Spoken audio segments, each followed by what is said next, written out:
This is a Global Tel Link prepaid call from Tyann Bracey, an inmate at Nash Correctional Institution. This call will be monitored and recorded for customer assistance, collection, or Thank you for using Global Tel Link. Yo, peace, brother. Peace. How you doing, my man? I'm doing good, bro. How about you? And I can't complain, man. What's your name? Tyann Bracey. Okay, I appreciate you agreeing to contribute to this Honoring Our Men series, man. So what you got for us, brother Jesse? All right, appreciate it, bro. No problem. So I'm from a small town called Scotland Neck, North Carolina, and growing up in my hometown, you know, my dad, first and foremost, my dad passed away 2 years ago. So I'm condolences, glad to man. do this segment. Condolences. Yes, sir. Thank you, my brother. Thank you, brother. So growing up, you know, I didn't learn who my father was, man, until I was around the age of 12. And that was due to the fact that my mother, you know, she had her relations with him and this other guy and everything. But besides that point, she always spoke, you know, good about my dad. You know, he never spoke ill of him.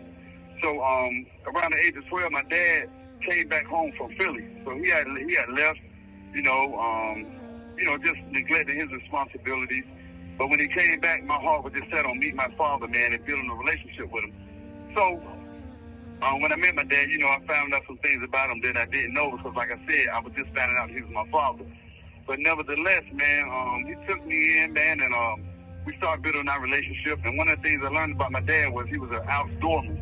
He loved to hunt. He loved to fish. He loved to do farm work. He was just a country man at heart. So I loved just spending time with him and being up under him, man. But besides that, he had some issues, you know, with a little drugs and alcohol that he had. He was battling, but he still took the time to make sure he came and kept me on the weekends and spent time with me, teaching me things about how to survive, you know, out in the wild, so to speak. And during that time, man, I learned that my father was a very patient man. This call is from a North Carolina correctional facility. He wasn't very educated, but he was very patient.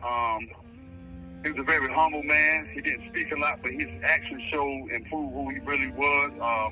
A man at heart, a man that cared, a man who wanted to be in my life, and a man that taught me many lessons just by the things he did. Like I said, he didn't really speak a lot. So as time went on, you know, our relationship grew, and when we would be out together, man, it made me feel so proud when people say, "Look at Rock and Rock Jr., look at Babyface," and then people would always say, "Boy, you look just like your father." And, you know, that brought joy to my heart, man.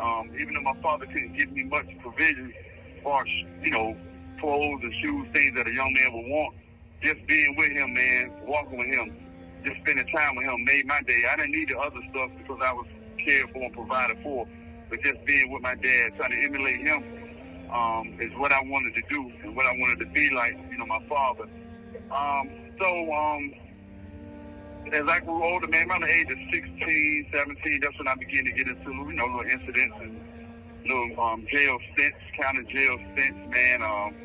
But, you know, my dad would be there. He might come visit. You know, when I got out, he would make sure he'd come by the house, you know, and check on me to make sure I was all right. And he tried to discipline me one time, and he showed compassion, man.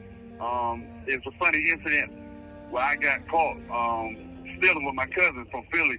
And I was on Grace, the street called Grace Street. And on that street, my father pulled his belt out, but he never whooped me. He said, "Look, just don't do that again." So I was like, that was an act of grace on Grace Street. So that's one of the memories I got about my dad, man. You know, he never put his hands on me. He always tried to talk to me whenever he needed to.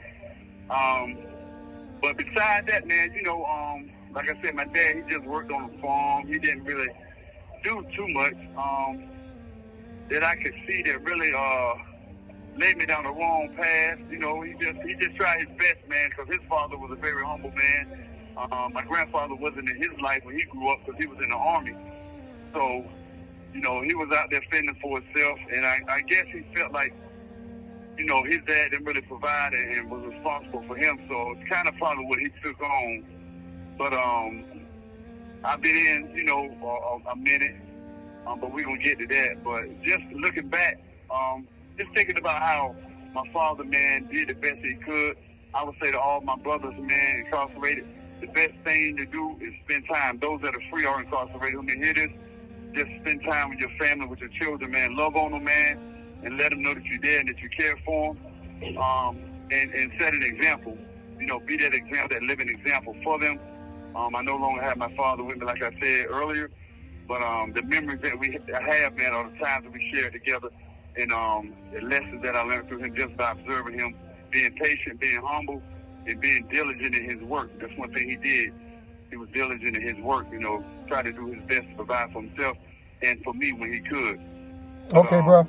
Listen, I do appreciate that, man. Yeah, I appreciate that. I appreciate you contributing. How long have you been incarcerated, man? I've been incarcerated 26 years. Well, listen, man, the Most High willing, you'll be released soon. I want people that's listening to this, I would love for them to reach out to you, man. So give me your name again, your prison number. As far as the rest of the information, I'll provide that in the comments. All right. So my name is Jesse T. Bracey, Jesse Bracey. My office number is 0537-469-0537-469. Okay, brother. I'll handle the rest. Don't worry about it.